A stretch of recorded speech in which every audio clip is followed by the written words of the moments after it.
ಅನಾವಶ್ಯಕ ಅವ್ರಿಗೆಲ್ಲ ಗೊತ್ತಾ, ಹಳ್ಳಿ ಜನ ಇರ್ತಾರೆ ಅವ್ರಿಗೆಲ್ಲ ಗೊತ್ತಾಗಿಲ್ಲ. ಹೆಚ್ಚಿನ ಕೌಂಟರ್ ತೆಗೆಯುವಂತ ವ್ಯವಸ್ಥೆ ಆಗ್ಬೇಕು. OTP ಅಂದ್ರೆ ಯಾರಿಗೂ ಗೊತ್ತಾಗೋದು.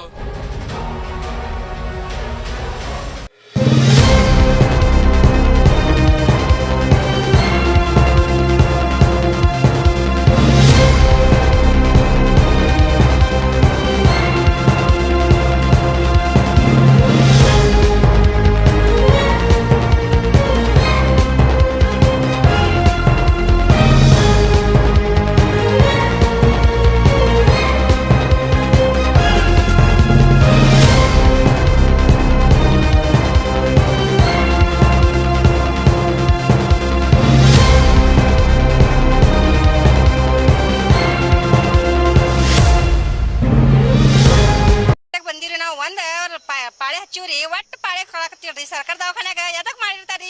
ಇದು OTP ಸಂಬಂಧ ಮಂದಿ ಜನ ಎಷ್ಟು ಜನ ಉಳ್ದಾರ ನೋಡ್ರಿ. ಹಿಂದ್ಗಡೆ ಮನುಷ್ಯಗೆ ಜಟ ಇರ್ತಿತ್ತು ಅನ್ಕಿಸಿದ ಮನುಷ್ಯ ಬಂದಿರ್ತಾರ್ರಿ.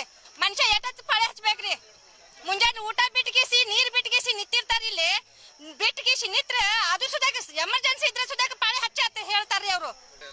ಎಲ್ಲರೂ ಇರ್ತಾರ್ರಿ, ಚೀಟಿ ಮಾಡಸೇ ಬೇಕಂತ ಹೇಳ್ತಾರ್ರಿ. ಎಮರ್ಜೆನ್ಸಿ ಇದ್ರೆ ಒಟ್ಟು ಚೀಟಿ ಮಾಡಿ ಪಾಳೆ ಹಚ್ಚ್ರಿ ಅಂತ ಹೇಳ್ಬಿಡ್ತಾರ್ರಿ. ಮೊನ್ನೆ ನಾವು ಭೇಟಿ ಕೊಟ್ಟು DS ಅವರಿಗೆ, ಮಾಸ್ಟರ್ಗಳ ಸಾಹೇಬರಿಗೆ ಮನವಿ ಮಾಡ್ಕೊಂಡಿವಿ. ಏನು ನಿಮ್ದು ಕ್ಯೂ ಏನಿದೆಯಲ್ಲ, ಕೌಂಟರ್ಗಳು ಹೆಚ್ಚಿಗೆ ಮಾಡಿ, ಮತ್ತೆ ಇಲ್ಲಿ ಕಂಪ್ಯೂಟರೈಸ್ ಸಿಸ್ಟಮ್ ಏನು ನೀವು ಚೀಟಿ ಕೊಡ್ತಾ ಇದಿಲ್ಲ, ಅದ್ರ ಜೊತೆಗೆ ಮ್ಯಾನ್ಯುವಲ್ ಚೀಟಿ ಕೂಡ ಕೊಡ್ರಿ. ಯಾಕಂದ್ರೆ ನೀವು ಕಂಪ್ಯೂಟರ್ ಸಿಸ್ಟಮ್ ಕೊಟ್ಟ ಮೇಲೆ ಅವ್ರಿಗೆ OTP ಬರಬೇಕು. OTP ಮೊಬೈಲ್ ಅವ್ರ ಹತ್ರ ಇರ್ಲಿಕ್ಕಿಲ್ಲ, ಬೇರೆ ಎಲ್ಲೋ ಬೇರೆಯವರಲ್ಲಿ ಇದು ಮೊಬೈಲ್ ಇರುತ್ತೆ, ಅವ್ರು ಅಲ್ಲಿ ಫೋನ್ ಹಚ್ಚಿ OTP ಕೇಳೋಷ್ಟರಲ್ಲಿ ಇರುವ ಸುಮ್ಮನೆ ಅನಾವಶ್ಯಕ. ಅವ್ರಿಗೆಲ್ಲ ಗೊತ್ತಾ, ಹಳ್ಳಿ ಜನ ಇರ್ತಾರೆ ಅವ್ರಿಗೆಲ್ಲ ಗೊತ್ತಾಗಿಲ್ಲ. ಹೀಗಾಗಿ ಇದು ಕಂಪ್ಯೂಟರೈಸ್ ಸಿಸ್ಟಮ್ ಜೊತೆಗೆ ಮ್ಯಾನ್ಯುವಲ್ ಸಿಸ್ಟಮ್ ಮಾಡಿ. ಮ್ಯಾನ್ಯುವಲ್ ನೀವು ಚೀಟಿ ತೊಗೊಂಡು ಪಟ ನೀವು ಚೀಟಿ ಕೊಟ್ರಂದ್ರೆ ನೀವು ಕ್ಯೂನು ಖಾಲಿ ಆಗುತ್ತೆ, ಮತ್ತೆ ಎಲ್ಲರಿಗೂ ಅಲ್ಲಿ ಪಾಳಿನೂ ಸಿಗುತ್ತೆ.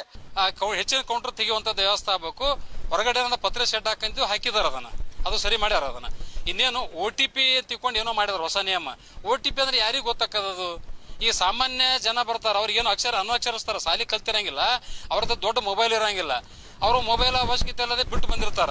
ಅವ ಏನೇನು ಮೊಬೈಲ್ ಬೇಕು OTP ಬೇಕಂದಾಗ ಅವ ಮೊಬೈಲ್ ಇರಂಗಿಲ್ಲ, ಅವಾಗ ಚೀಟಿ ಇದನ್ನು ಕೊಡಲ್ಲ, ಚಿಕಿತ್ಸೆನೇ ಕೊಡಲ್ಲ. ಅವ ಚಿಕಿತ್ಸೆಯನ್ನು ವಂಚಿತರಾಗ್ತಾರ. ಅದನ್ನ OTP ಅನ್ನೋದು ತೆಗೆದು ಹಾಕ್ರಿ, ಮ್ಯಾನ್ಯುವಲ್ ಚೀಟಿ ಕೊಡುವಂತ ಕೆಲಸ